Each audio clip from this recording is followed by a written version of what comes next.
brother. Right? So, these are all causes of inflation.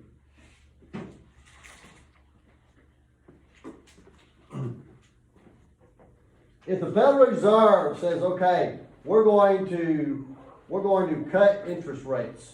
We're going to cut interest rates. What does that do to inflation, if anything? Huh? It would increase inflation. Yeah. And that is, sometimes that's kind of the, reason why you raise the interest rates to kind of control everything. Interest rates are as low as they've ever been. So, in fact, economists are talking about a negative Yeah. interest rate. Yeah. When I was, speaking of stuff, when I was in elementary school, interest rates were 10 to 12%. Now it's like, what?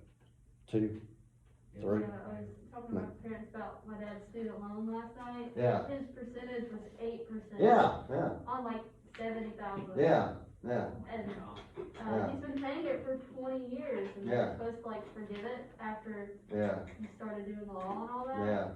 And he's never even he's only paid down the interest rate. He hasn't actually paid down. The principal on it. Yeah, yeah. I mean, back then, in the 70s, yeah, basically, interest rates were 10, 12%. And that was, nobody really thought much about it. It's good to be. Well, it all depends. It's, If you have money. if you got money, that's really good. Yeah, If you don't have money, have to borrow money, that's bad. really bad. If you're sitting with $1 million in the bank, 10% is pretty good. Yes, ma'am.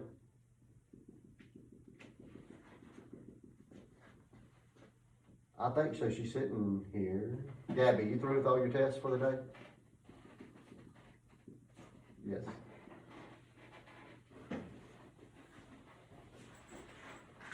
Okay, all right. All right, go ahead. Think somebody wanted to know. Somebody may be stalking you, I don't know. Yeah, Mark, you can go. So, We found out some great news. He possibly can get it forgiven in the next 6 months. what's that now? We found out he can possibly get it forgiven in the next. Oh, 6 months. yeah, Coronavirus type program. I'm not quite sure. Yeah. Like, I think, cause like he told me, like what would happen is like he got his loan from Mayport South, and every couple of years they would sell his loan to someone else, and so like the They do interest that. rate would be like reset. yeah, they do that a lot. That should be illegal. Like when you do a mortgage on a house and you, let's say you go with Citizens, you go with Citizens Bank in Philadelphia, for your mortgage or whatever, and you go through them, and then 2 months after you close, you get a letter from First Central Bank of Idaho as your, Yeah. they sell them or whatever. And so you won't, just because you take out a loan from Citizens for the next 30 years, you're not gonna be paying it to Citizens. You're gonna be paying it to whoever. I think they should do 0 interest rate on student loans. Well, Well, then there wouldn't be student loans. yeah, yeah. The reason why banks loan money is to make money. I know. So, high inflation is a major economic problem, especially when inflation rates change greatly from year to year. Purchasing power. In an inflationary economy, a dollar loses value, and not by the same amount of goods that it did in years past. There have been some countries like Venezuela.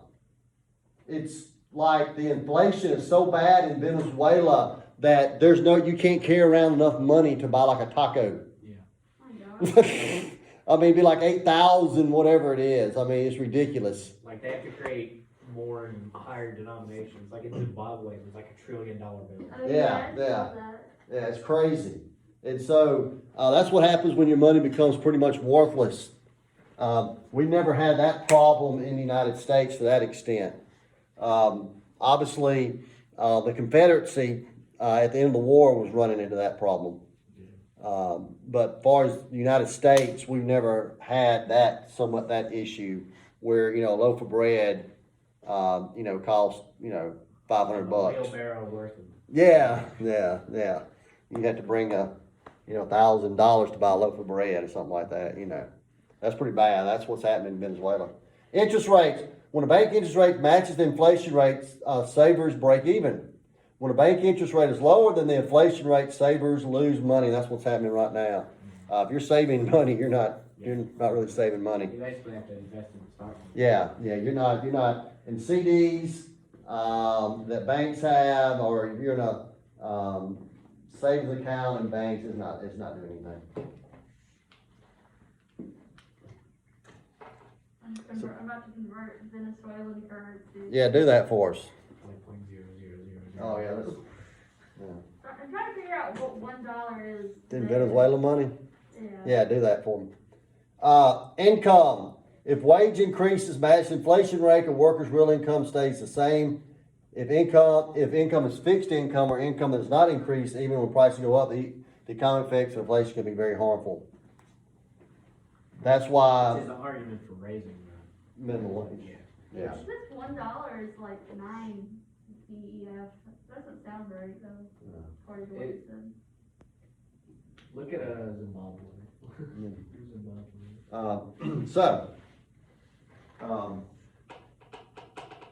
That's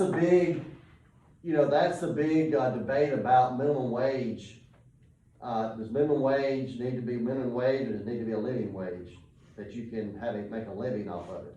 $1 equals 361 Zimbabwe currency. Yeah. Crazy. Yeah, so if you buy something $5, that's, What, like 50? Yeah. 1,500? yeah, you'd have to bring 1,000. That's crazy. Well, a lot of Yeah. economists agree that the minimum wage needs to be increased, but they don't think $15 is right. Yeah. I think more like 12. Yeah, that would be better. And it should really be a state issue, not a national one. Well, maybe this is wrong. Because every state has. Every state's different. $12 in California is a big difference for $12 in Mississippi. Oh, yeah. If you make, Like $100 here is like $119 there. yeah, This sounds wrong, but it says $100 trillion note in Zimbabwe is worth 40 cents. I'd probably so. That is crazy. So, What's that, Jacob or Alex? purchasing power, interest rates, income. Good gracious. I'm feeling this game. Hello. Hey. He did. She did. He's left. He just left. Oh, well, I think he was heading that way. I mean, he just left a few minutes ago. So I hope he still went and signed that, but I'm all right.